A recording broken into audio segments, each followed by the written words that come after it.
Good morning, Bruce. Good morning, Donna. How are you? Oh, I am great this morning. Me too. I know it's going to be a great one today. I can just feel it. I am actually feeling really good about this song. I'm feeling really good about this day. I'm just very excited to be here right now. And I actually, I have to say, we do a little practice right before we start our show, just because we like to make sure that we're like just centered. And it was kind of funny because we're waiting for the go on when we actually start the show. We get a thumbs up. Yes. And it was so funny because we're looking at each other being silent. Silent. Yes. I thought, same thing, Bruce. And And also, I am so excited because this is a request from beautiful Andrea, your wife. Yes. So I am so excited to be able to do her requests. Yes. Thank you. You get to read it today. Oh, yeah. Thank you. Yes. This is, and to just get right to it, this is The Sound of Silence by Simon and Garfunkel. Now, there are versions of this song out there by other singers. One that I love, there's a band that I don't know if they're still around, but they were called Disturbed. And the lead singer of Disturbed would sing this song and did a beautiful, beautiful version of this song. But this morning, we're going with the Simon and Garfunkel version of this song. So, The Sound of Silence by Simon and Garfunkel. Hello, darkness, my old friend. I've come to talk with you again, because a vision softly creeping left its seeds while I was sleeping. And the vision that was planted in my brain still remains within the sound of silence. In restless dreams, I walked alone, narrow streets of cobblestone. 'Neath the halo of a street lamp, I turned my collar to the cold and damp, when my eyes were stabbed by the flash of a neon light that split the night and touched the sound of silence. And in the naked light I saw 10,000 people, maybe more. People talking without speaking, people hearing without listening, people writing songs that voices never share. No one dared disturb the sound of silence. Fools, said I, you do not know. Silence like a cancer grows. Hear my words that I might teach you. Take my arms that I might reach you. But my words like silent raindrops fell and echoed in the wells of silence. And the people bowed and prayed to the neon god they made. And the sign flashed out its warning in the words that it was forming. And the sign said, the words of the prophets are written on the subway walls and tenement halls, and whispered in the sounds of silence. Wow. A powerful song, huh? Very powerful song. Thank you, Andrea. Yeah.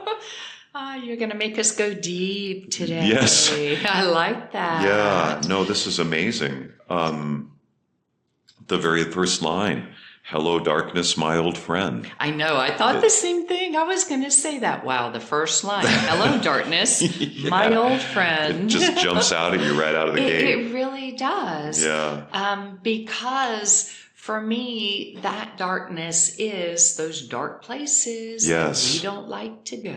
Oh, absolutely. But yet are always there, always with us, like your best friend. Yeah. Yeah.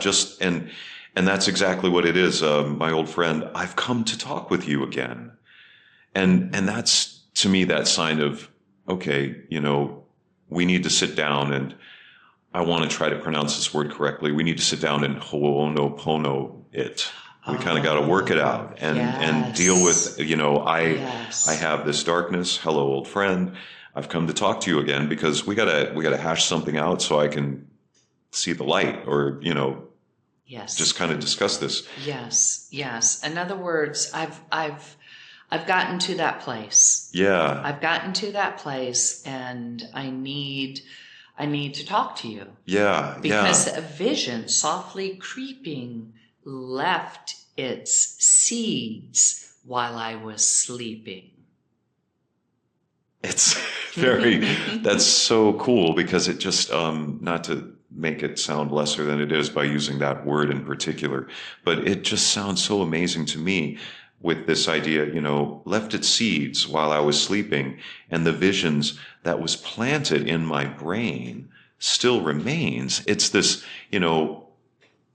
there's something here that I need to work out, and I need to talk to it. I need to work on it. I love you, I'm sorry, please forgive me, and thank you, and come to that place, where I can face it and deal with it and then move on. The most powerful thing about this is the fact that all of this is within the sound of silence. Yes. It's that is the quiet, that beautiful, beautiful quiet. And in some ways, within this song, sometimes it may seem like Simon and Garfunkel are singing about silence as not necessarily the best thing. But at the same time here, I feel like this is such a beautiful nod to very quiet meditation. I was going to say meditation, going within, being silent. Yes. And then the description of it. Literally, when you're asleep, there is silence. You're in silence. Absolutely. You're in your dream state. There is no real sound. It's a different experience. Yes. Yeah. Yes. It is all frequency. Yes. Which I think is more felt and seen. Yes. And so Simon and Garfunkel are saying, these seeds were planted while I was sleeping. Yes. Which could also mean while I wasn't paying attention. Right. Yeah. Right? Yeah. In other words, I wasn't awake. Yeah. I wasn't conscious. Yeah. I wasn't understanding that everything I do has frequency, has a consequence. It affects the whole. It does. It has that the pebble dropping in the still water, and the waves get bigger as they emanate outward. It has that kind of resonance. Yes. And that's the interesting thing, is then within the sound of silence, in restless dreams, I walked alone, just like you just said. In restless dreams, I walked alone, narrow streets of cobblestone, creating this atmosphere of dropping down through, maybe we could go down narrow streets, maybe we're going down through tunnels, but we're dropping down into our unconscious world, our subconscious, into our dream state, into this journey, into ourselves. And now we're seeing 'neath the halo of a street lamp. Isn't that funny how the word halo is used? And most people associate halos with that of light, that of saints, that of angelic. gods. Yes, they have halos. Yes. So what light? That street lamp has a halo. It has a halo. So that street lamp, to me, is more than just a street lamp. It's a light.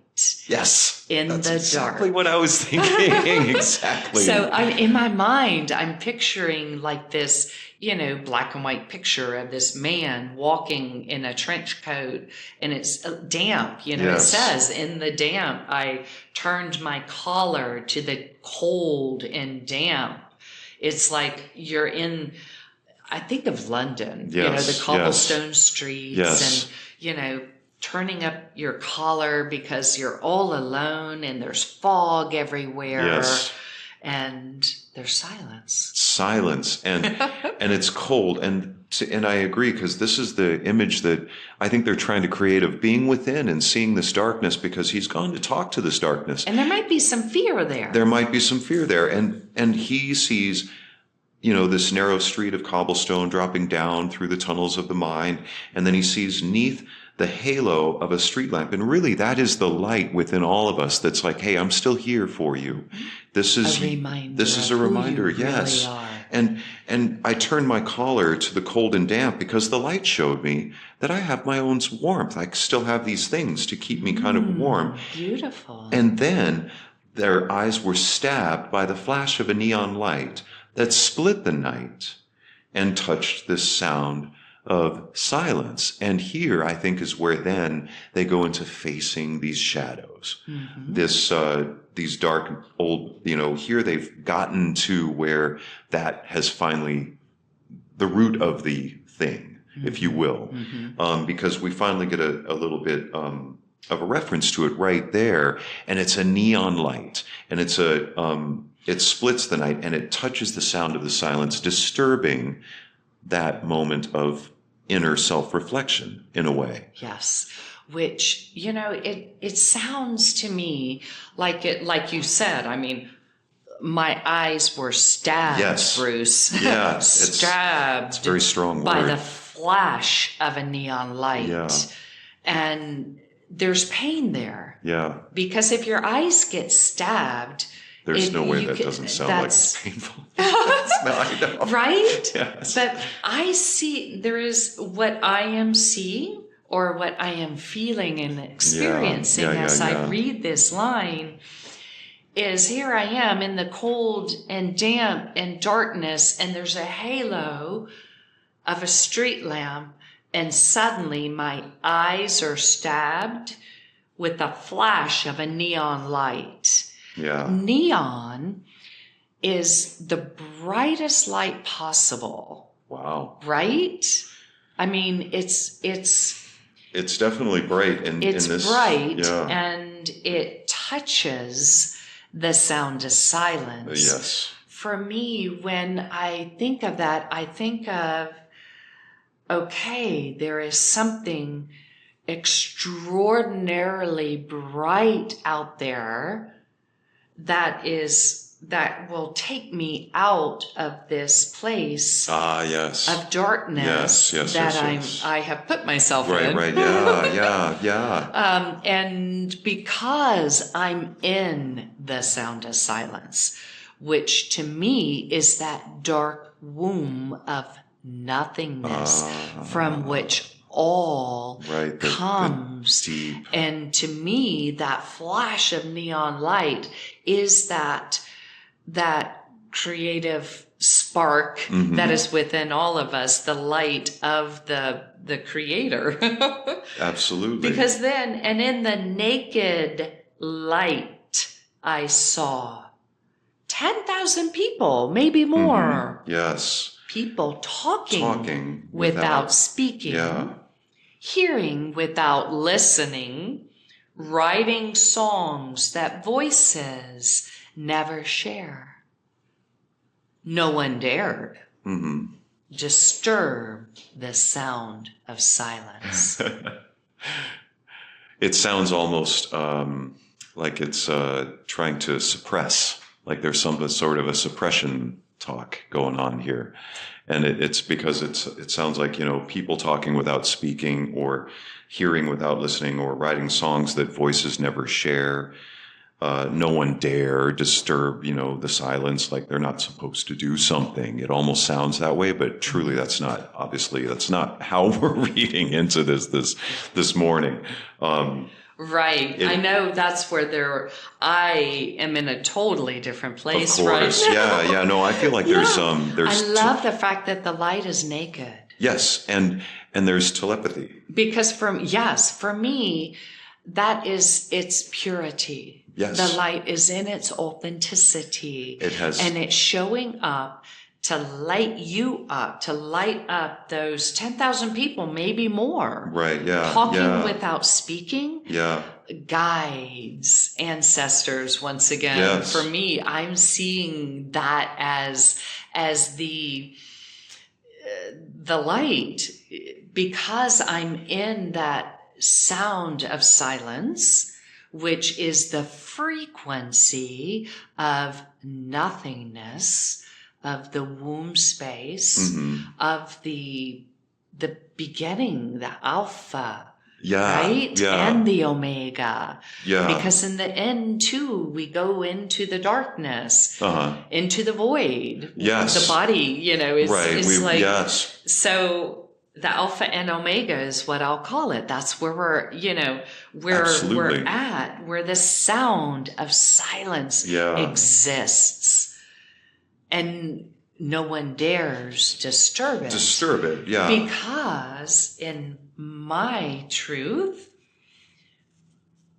it is for you as an individual to make that first sound, to be able to come out of that darkness and create what is to be. To pick yourself up. Because it is all, it's infinite from there. Yeah. The possibilities. Yes. And that's why no one's, well, you're right. I see no one speaking or hearing as all that connectedness. Talking telepathy, yes. Right. Talking to one another just through their minds, through their consciousness. Listening to one another by the ESP. The feeling of love, just being with one another in consciousness, and no one, and that's the thing is that it all depends. And they're writing songs, right? Yeah, because that's life. Yes, in other words, they're creating theirs. Yes,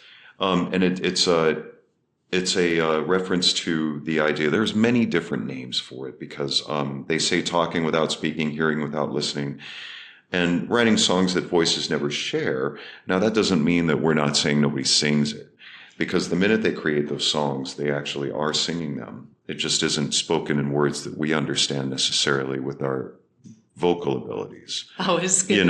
We speak things and we sing things and we say things out loud. But in this case, I would have to definitely say that, yes, they are, and that's the thing is that's why I say, because in many ways, people might hear us talking about this and they're like, well, I didn't really notice that. I thought that they were talking about, they've stumbled upon some sort of occult situation here, and so literally people can think that. And that's, yes, absolutely. And that's why I say, there's and it's okay. It is okay. Absolutely. We're all, but I just, we're kind of thinking of this in a different light, and using that word very specifically with light.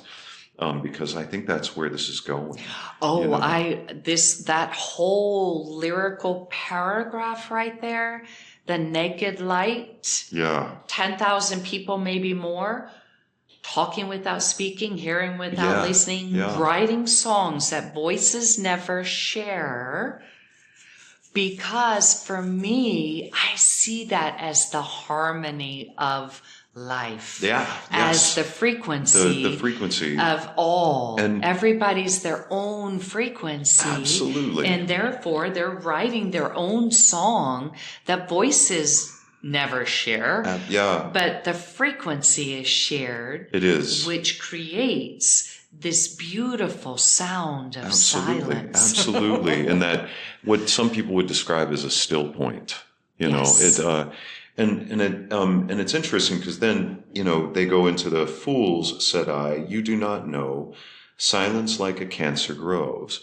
Hear my words that I might teach you, take my arms that I might reach you, but my words like the silent raindrops fell and echoed in the wells of silence. And this is an interesting point because that, that the final line, the final paragraph of the song kind of goes really well with how we're going with these things. I'm just not sure how this portion does. Well, for me, I've got the answer. I need to teach you. Listen to me, right? Yeah, that's what he's saying.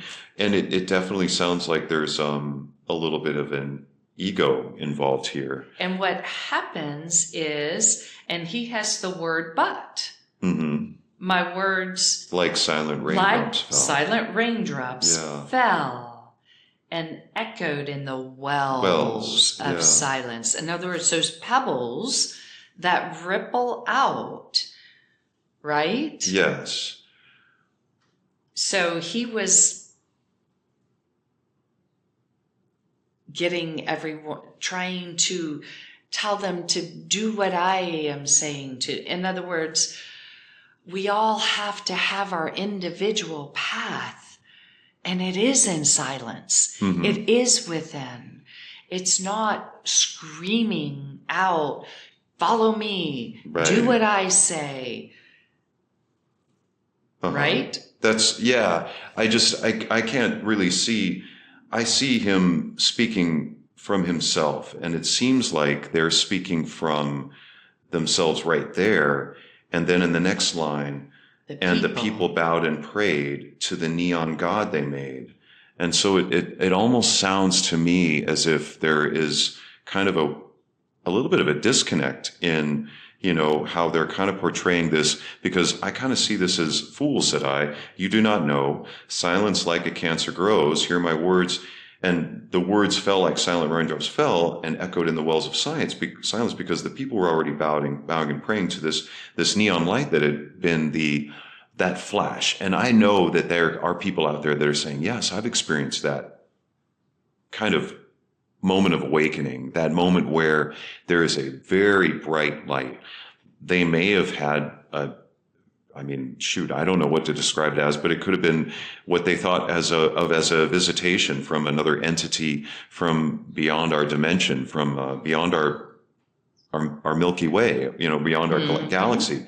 And a lot of these moments are very bright lights for some people. They have a very bright light involved in this moment of awakening or this moment of aha, and this is something that I know it's a reference to at the light at the end of the tunnel.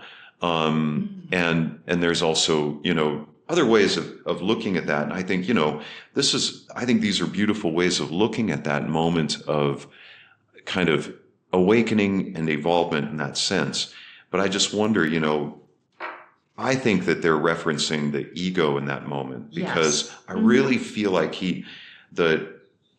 the way he's kind of going at it is like, well, here's my moment of having my kind of temper tantrum. I don't, like almost like, hey, you don't know, like, that's an interesting kind of lyric to write. Silence like a cancer grows. Hear my words that I might teach you. And I think it's like, well, okay, you've got your thing here going on. You're like you were kind of saying, you're kind of like yelling it out.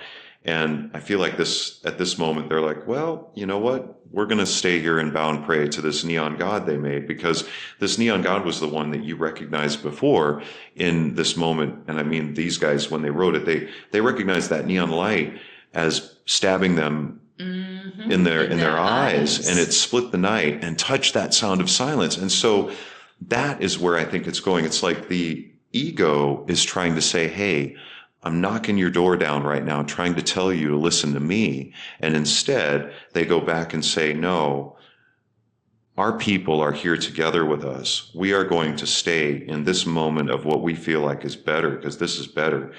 And the sign flashed out its warning in the words that it was forming. And the sign said, the words of the prophets are written on the subway halls and tenement halls and whispered in the sounds of silence. I feel like that's him saying, or them saying,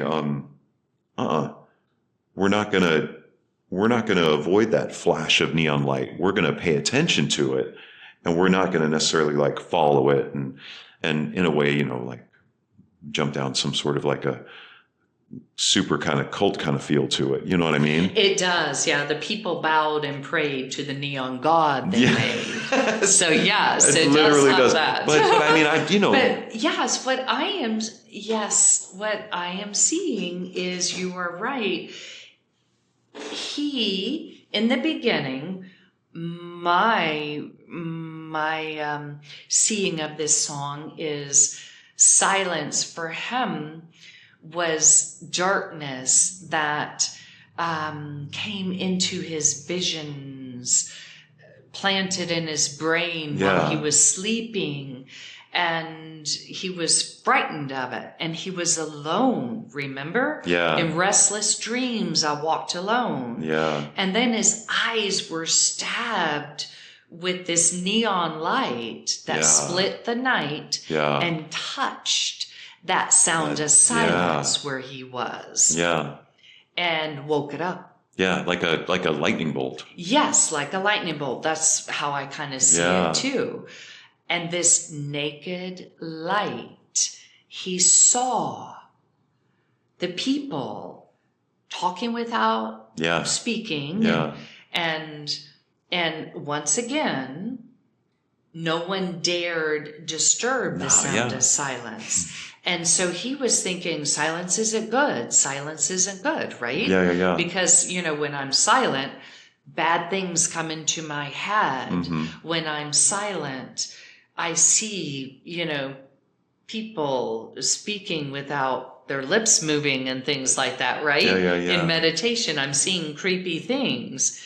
And finally, he, in a burst of fear and fools, he calls them. Fools. You don't know. Silence like a cancer grows. Darkness, in other words. I think he is comparing silence to that shadow self. That darkness. And yes, darkness does grow like a cancer when you stay in that place of despair, of darkness, of the longer you are in silence, that is when you can hear the words being whispered that the light is there for you. Like that street light and the halo, the flash of the neon, whatever that light is, it is there. And many people have found that light. And the sign that neon light made flashed its warning in the words that it was forming. The sign said, "The words of the prophets are written on the subway walls and tenement halls and whispered in the sounds of silence." Because that was, and that's what you said it so eloquently, Donna. It is the way it sounds as fear is actually him dropping back and being like, whoa, wait a minute. This is a little too much for me. And it just, that just, you saying that, like that finally put those thoughts together that I jumbled on, because then I thought about it. Many people who have had near-death experiences have had moments where they knew they weren't speaking out loud.